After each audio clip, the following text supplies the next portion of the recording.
ఓం శ్రీ సత్యదేవాయ నమః.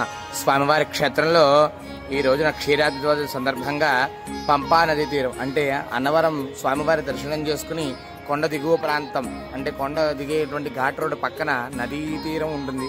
ఈ పంపా నది దగ్గర స్వామివారికి తెప్పోత్సవ కార్యక్రమాన్ని దేవస్థానం సిబ్బంది వారు అన్ని ఏర్పాట్లతో అంగరంగ వైభవంగా చేస్తున్నారు.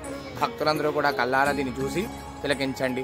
మీకు ఆఖరిలో ఈ యొక్క తెప్పోత్సవం కార్యక్రమం అంతా కూడా చక్కగా చిత్రాల్లో చూపిస్తాను. ఆ యొక్క అన్నింటినీ కూడా వీక్షించి స్వామికి అనుగ్రహం పొందండి. ఓం శ్రీ సత్యదేవాయ నమః.